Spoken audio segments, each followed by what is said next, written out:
Good afternoon, everyone. Everybody looks so beautiful. I first want to say thank you for coming out, but it is my pleasure to introduce to you our guest speaker. She is a dynamic woman of God. She is a mentor, an entrepreneur, a professional, a coach, a motivator, an inspirer, a mother, a wife, an author of 2 books, Maximize Your Existence and Don't Limit Me. She also is the founder and CEO of Maximize Growth, LLC. So with no further ado, let's give a hand clap to none other than Ms. Tasha McDonald Scott.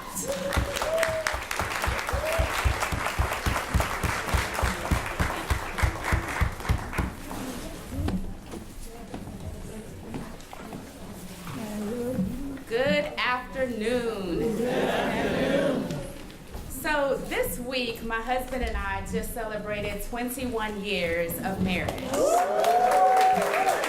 Thank you. So here's the thing though, I was a little naive when I went into this. I was 24 years old. I was really young.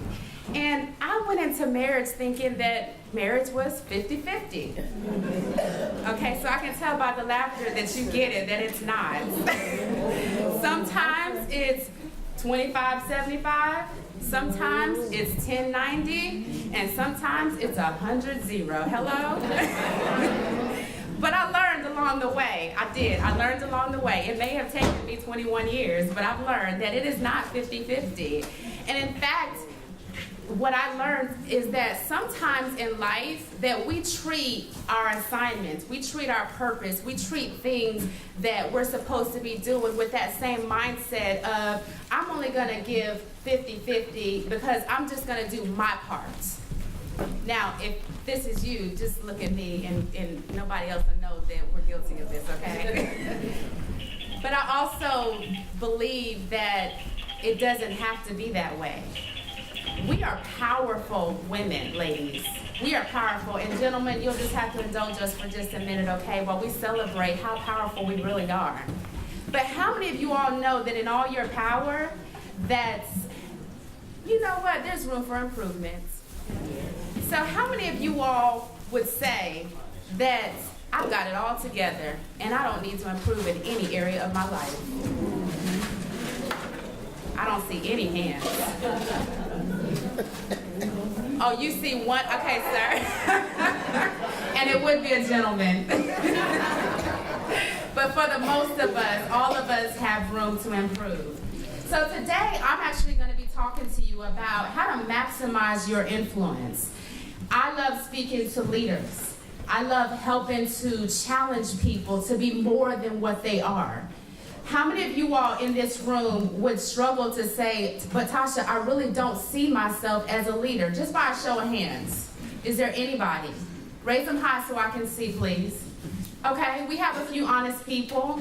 Well, I would challenge to say that all of us have a trait of leadership in us. Because if we could reimagine what leadership actually is, leadership is influence. And all of us have a sphere of influence, right? Every last one of us.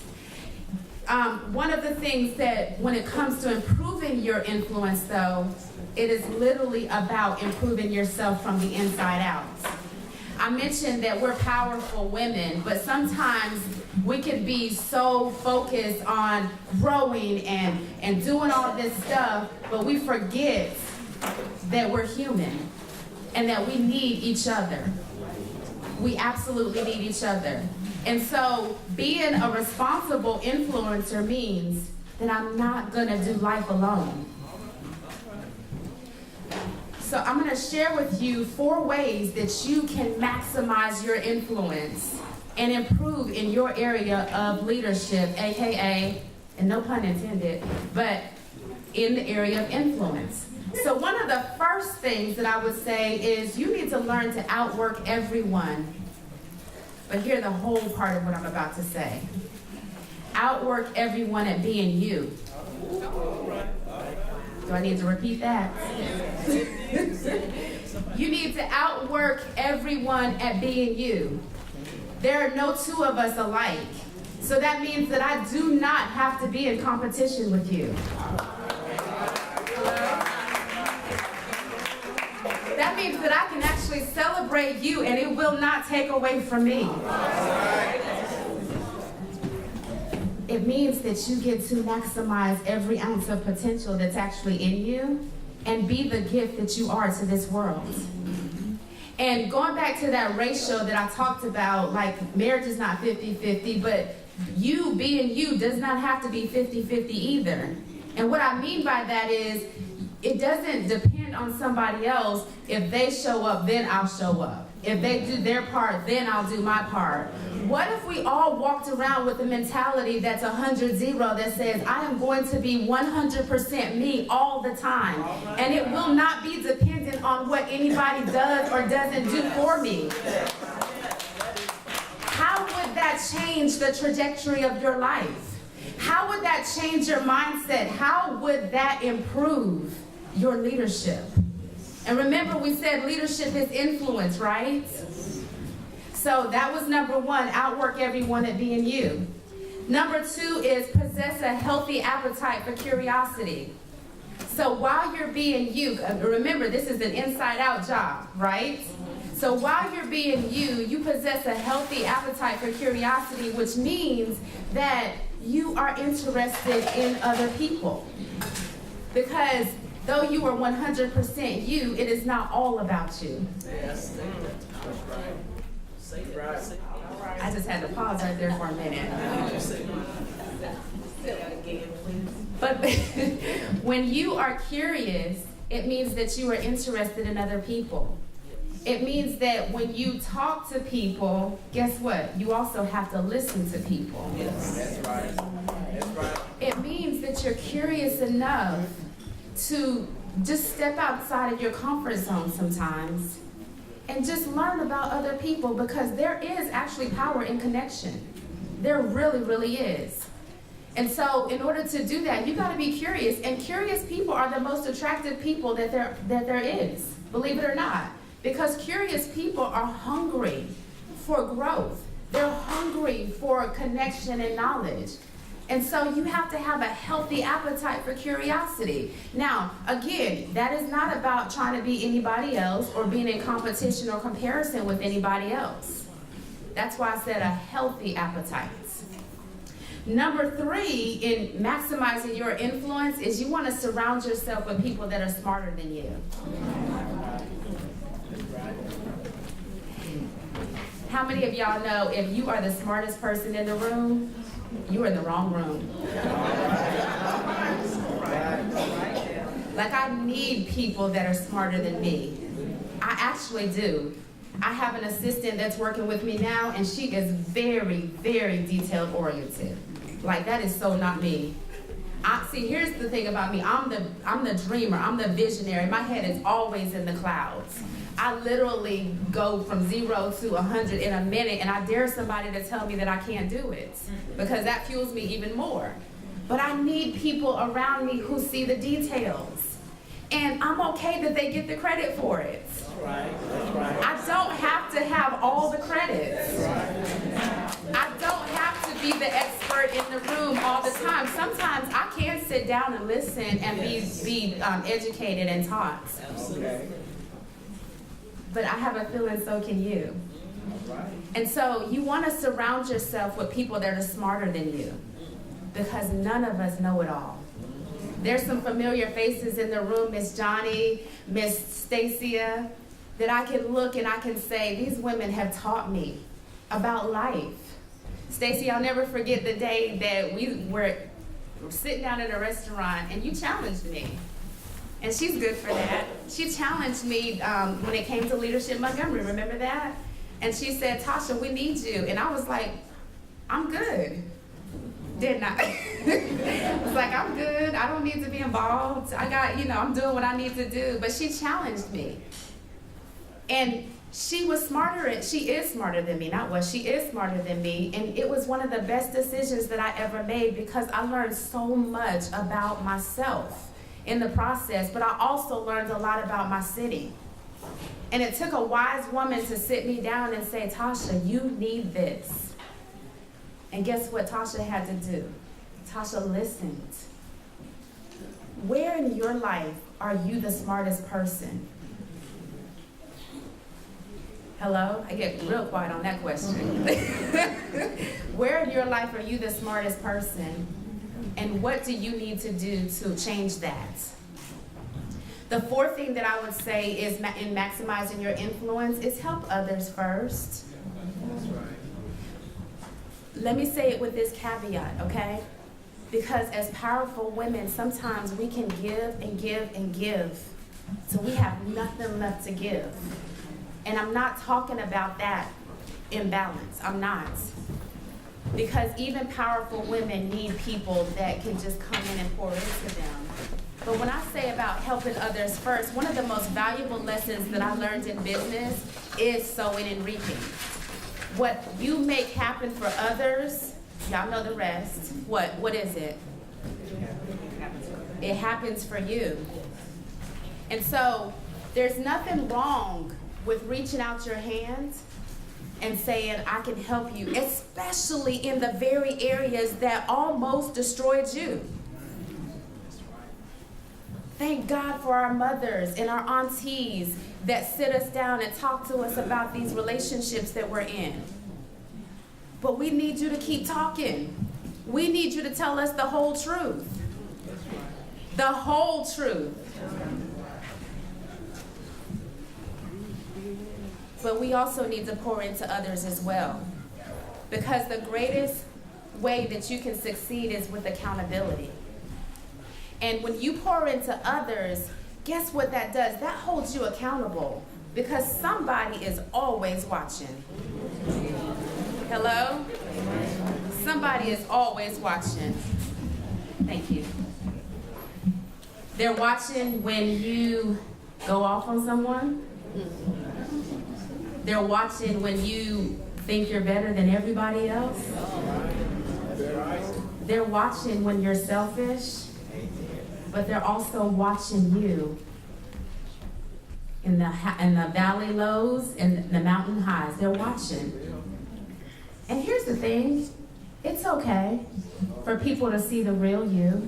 Now you have your inner circles that see the real. Okay, because somebody needs to know the real us at all times. But people are tired of perfection. And they're tired of the phoniness. And they're tired of all the fakeness. Can I just be honest? Yes. And so, help others, especially in the areas that you were challenged. Especially in the areas where you messed up or you missed it. Now let me talk about this because I know I'm preaching to the choir when it comes to community. Like, how many of y'all love community service? Yes. Yeah, I see a lot of hands raised. And that's actually good. That's awesome. But what about your neighbor? What about those that are closest to you? I have a friend in the room, Tanya Williams, that every now and then we'll text each other just checking in. How are you doing? And I love getting those texts because even your strong friends need to be checked on. And while we're out there making a difference in our communities, y'all, we need to be helping our sisters out too. Hello? We need to be checking on our sisters as well. Even the strong ones. Even the ones that look polished and have it all together. This is how you maximize your influence. It's not just when people are looking, but it's even when they're not. Your character is who you are when nobody's looking. Right? And so I talked about ways that you can maximize your influence. Let me just by a show of hands, am I speaking to anybody in the room today? All right. Like I said, there's only one room that all of us have in common, and that is the room for improvement. None of us have it all together. Not one of us. We are all a work in progress. We're not all a 10 in every area. Hello? And so the other part of this, which wasn't in my notes, is about being honest. How many of y'all, don't raise your hands, I'll take one for the team and be honest for us. But how many of y'all are tired of the mask? Yes. They're pretty masks. Imagine the hats that we're wearing. Imagine, you know, everybody's all cute and everything today, but imagine we all walked in and we had these masks on. The masks reveal a lot, don't they? But how many of y'all know it is time out for that? If we want to be influential, especially in this day and time, we got to show up in all of our truth. All of it. And so I'm going to repeat ways that you can maximize your influence this year. And I'm also going to share with you, these are ways that, again, all of us have leadership traits on the inside of us. Every last one of us. You can lead from any position. You don't always have to have the title. But I shared, you outwork everyone at being yourself. Possess a healthy appetite for curiosity. Surround yourself with people that are smarter than you, because you don't have to have the credit for everything, okay? And then help others first. And again, this starts from the inside out. What if we all showed up and we decided that today I'm going to be all in, and I'm not going to wait for anybody to give me permission, and I'm not going to wait for somebody else to do their parts. I'm going to be all in for me. I'm going to be all in for my family. I'm going to be all in for my workplace or my business. I'm going to be all in for my community. I'm going to stop saying that it's somebody else's fault or it's somebody else's job to do it. I'm going to show up because I am here on this earth. I am a gift. You are a gift. You have something on the inside of you that if you hold back just 1 ounce, you are withholding a gift to this world. You, my friends, are necessary. Every last one of you are necessary. And so we all have room to improve. We all have work to do. And I cannot look at my sister and be jealous of her. I cannot look at my brother and be mad at him. I get to show up and be me. And when it's all said and done, we can know that we've had no regrets. Amen? Amen. So I hope I shared something with you today that just stretched you just a little bit, that made you think just a little bit about how you can maximize your influence and be everything that you're supposed to be.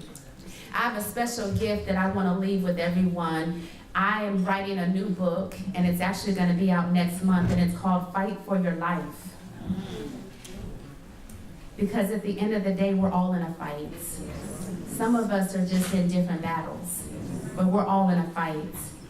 And this book is more of a devotional, and it's wisdom, it's encouragement, it's affirmations, especially for my women in the room. Because we spend so much time serving and pouring out, but at the end of the day, there's treasure inside of us. And so I want to give this book to all of you. And for the way that you get that, if you're interested, I'll have some cards up here, and you can leave me your name and your email address, and I'll make sure that when this book comes out next month that everybody will have a copy of this. I have thoroughly enjoyed speaking to you all today, and again, at the end of the day, you have a God-given right to maximize. Thank you so much.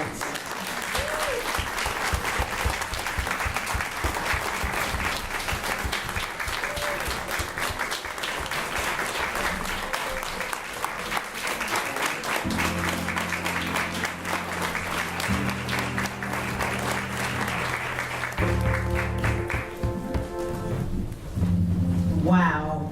Did I not tell you that she was inspiring and motivating? Did I not tell you? Let's give her another warm round of applause. Tasha, thank you so much. And there are so many nuggets that you can take away. I hope that you are taking notes. I do hope that everyone was taking notes, because this is something that will help you, because as women, I know the men are in the room and everything, they're always talking about women, they're always talking about, we want to be, as a female, and I can say for myself, I want to be the very best that I can be at being me. I want to be that person. And when I hear someone that gets up and they're giving us this type of information to plan and to minister and to sow into our souls, I soak it in. I soak it up like a sponge, because I realize I don't know everything. We don't know everything. And there's someone that can always come along and plant that seed, and we just adhere to it and just utilize what we've been given. So, Tasha, again, you're inspiring, you're motivating, and I just really admire you. Thank you so much. I'm just honored to know you. Thank you. so much. Thank you.